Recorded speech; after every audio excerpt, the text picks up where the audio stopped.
Hey guys, welcome back.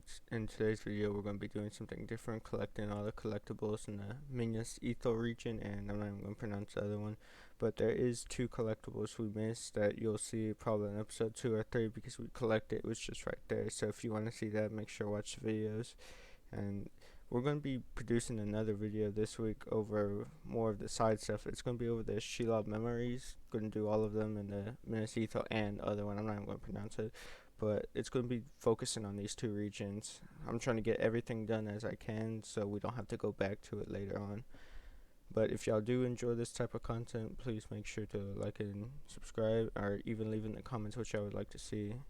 But further ado, let's get in the video.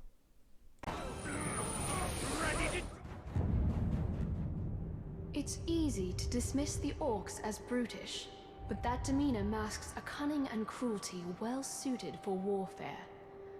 Their weapons likewise seem brutish, but make no mistake, they know their purpose. One sharp blow to the head will split your skull, whether it comes from Gondorian steel or orcish pig iron.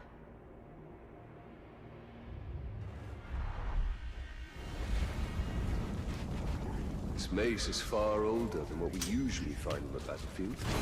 I doubt the orc who stole it knew of its heritage.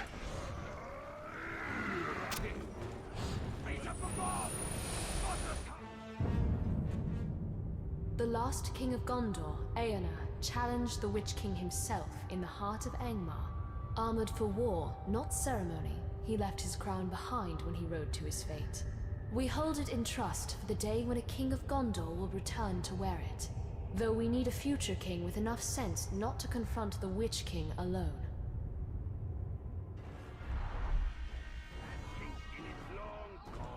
This crown is worthy of a king. Ah, but your people have spurned their kings, have they not?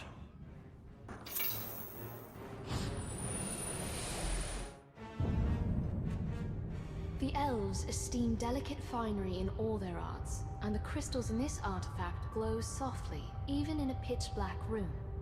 I know this firsthand because I'd often sneak into the Great Hall and read by crystallight when everyone thought I was safely in bed.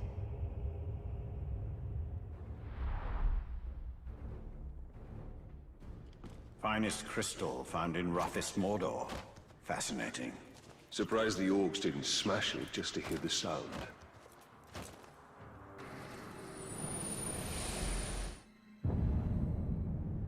By reading the history and peoples of Gondor, every child receives countless lessons in our realm's history, our kings and heroes, our battles and triumphs. Doubly so for those of us who grew up on Gondor's frontiers. The teachers meant well. They were trying to inspire us. But all the tales of Gondor remind us how exposed we were to the threat of Mordor.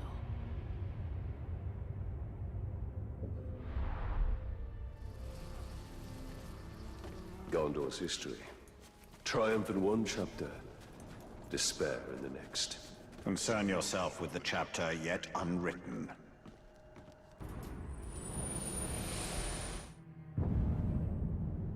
To an orc, grog is strong drink for their bellies, but it's also medicine for their wounds, and so combustible that it may even be fuel for their war machines. Few Gondorians dare drink it, lest we start to behave like the orcs. Still, it is worth studying. Baranor has some ideas about a poison that, when mixed with grog, can disable or even kill the strongest orc.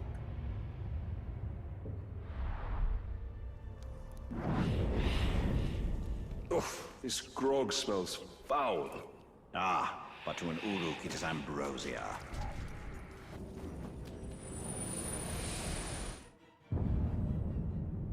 Gondor's preferred order of battle with variations is a chart depicting how an army should be organized, from the frontline infantry to the cooks and teamsters in the rear. Whenever I study it, I'm amazed at what it takes to send an army to war. Details down to the number of cobblers and farriers for each column of soldiers. Such matters of supply seem mundane, until you're under siege, desperately fighting on quarter rations. Then, you're eager to pay attention to logistics.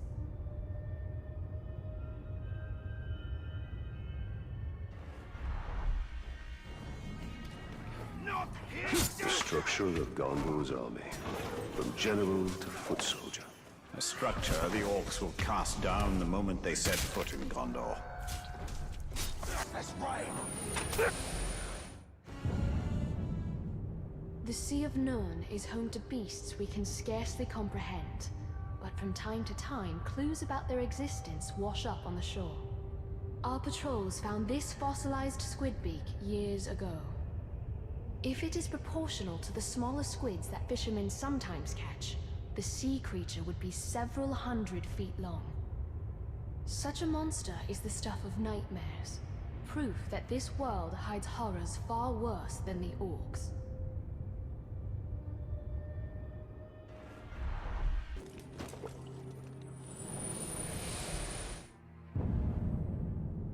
Minas Ithil never had the grand dramas and pageantry of Minas Tirith itself, but we had simple arts like music to give us the solace of home.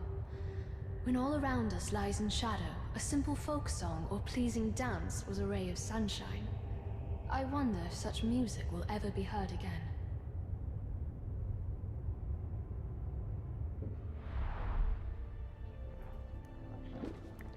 You know, I'd always meant to learn the lute. Your hands aren't meant for music, Talion. They have a more serious purpose.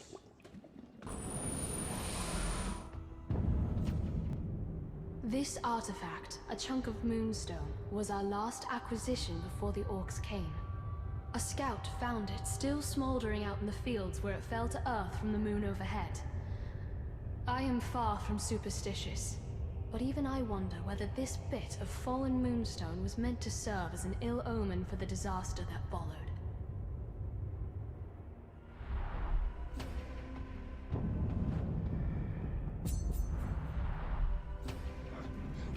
An ill omen from the skies. Minas Ithil was doomed long before this moonstone fell to earth.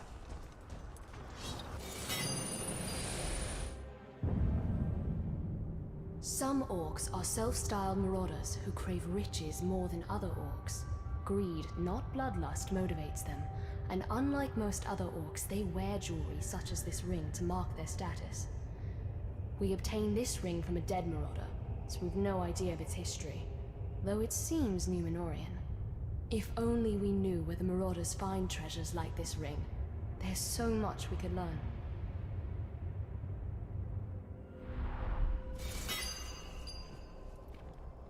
A ring of Numenor. And a well-crafted one, by the standards of men.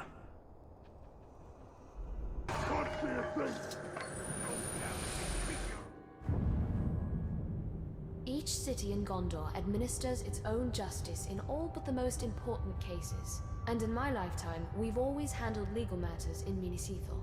When I was a girl, I recall my father being much occupied with mercantile disputes and other legal affairs. Then the orcs came, and matters of justice yielded to matters of survival.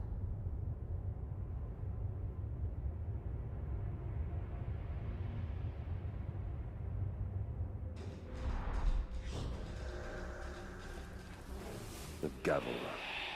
Always seemed an odd symbol for justice. What is justice, if not a hammer to beat down the proud nail?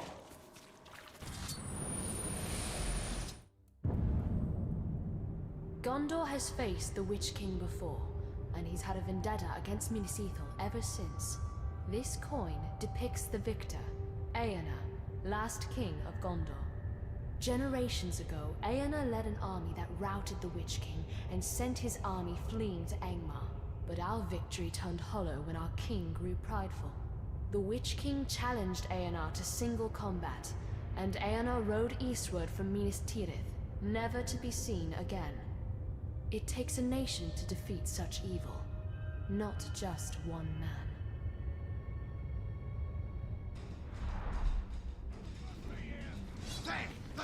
Eärnur.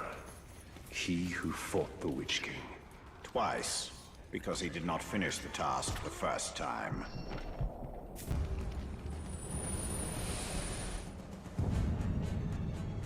The orcs are obsessed with rings, more so than coins or jewelry of equal value. They snatch them from prisoners immediately, and what happens to these rings is anyone's guess. We rarely find orcs actually wearing them.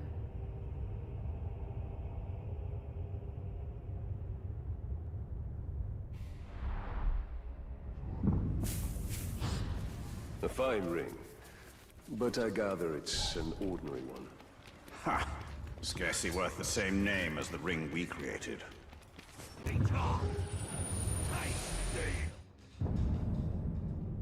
The Red Arrow is one of Gondor's most treasured symbols, though few know just what it symbolizes. When our need is dire, we can present the arrow to the men of Rohan, and they are bound by ancient pact to ride to our aid.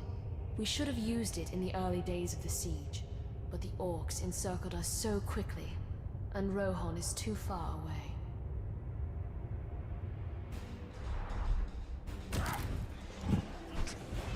I wonder whether Rohan would honor this arrow if they saw it.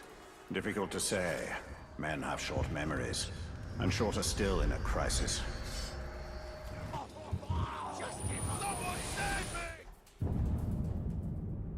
Father always said, a proper war banner has two roles, to direct and to inspire.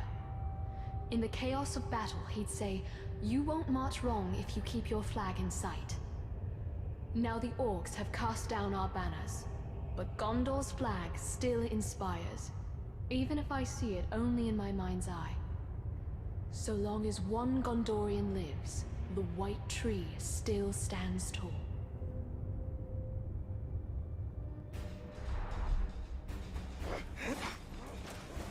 The flag of our people. Long may it fly. Concern yourself more with the towers it's flying from.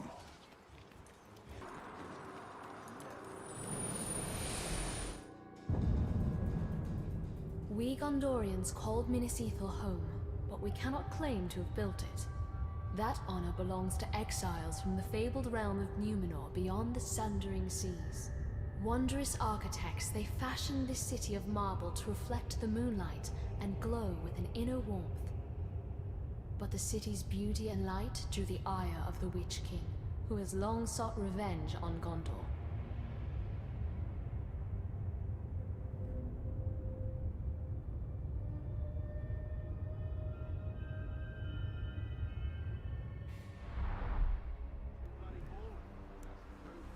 The Numenorians' knack for towers rivals the elves.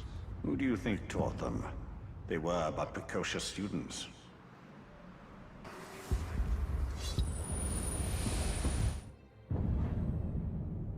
Gondorian folktales abound with drakes, lesser versions of the great dragons who supposedly slumber under the earth. Yet here in Mordor, I've seen them with my own eyes, though from a safe distance, and they are nothing like the storybooks say. They are lethal hunters of the air, rapacious and cruel, apt to torment their prey before eating it. This scale, taken from a drake carcass we found in a Graug cave, gives some sense of their size, and how strong they must be to carry such weight aloft.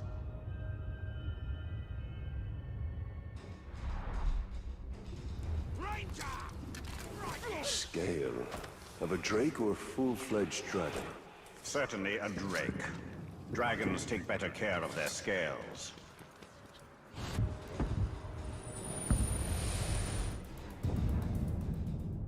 I wonder if the elves have mundane objects as we do, for even their common containers and vessels seem uncommonly fine. This artifact was once part of a table setting given as a gift centuries ago. The other parts were broken when one of Mordor's many ground tremors knocked them off a shelf. How I wish my predecessors had saved the broken shards. That's a puzzle I'd like to reassemble. Elven things deserve to last.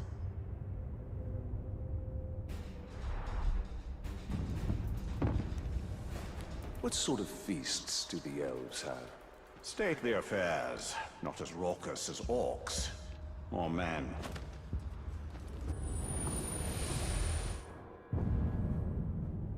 This pipe is purported to be the creation of hobbits, a sort of halfling that lives beyond our reckoning in the north.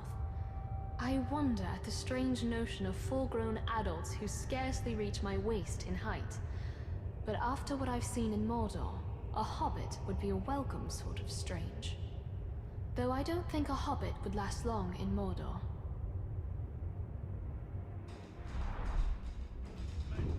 Some pipeweed. Which you won't find for leagues in any direction.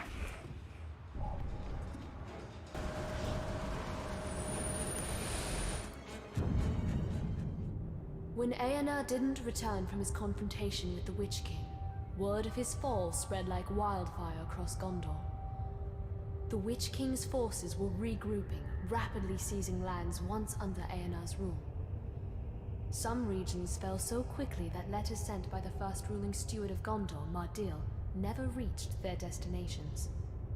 For generations we stored the unread letters here, destined to remain forever sealed. We know those lost Gondorians will never claim their letters, but we keep them to honor their memory. I wonder what will become of the last few letters I sent on my father's behalf.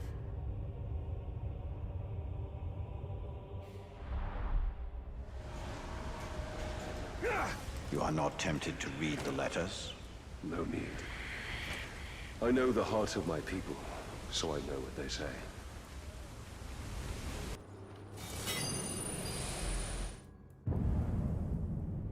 In the Great Hall of Minas Ithil, we didn't just safeguard the treasures of our past. We kept our present there as well. An archive of all our official correspondence with the capital. I used to file away missives from Minas Tirith after my father had read them. This was a weekly task at first, but as our surroundings grew more dangerous, scrolls like this one became more rare. I wonder whether there were promises of aid that the orcs intercepted. Plans for relief that we never saw.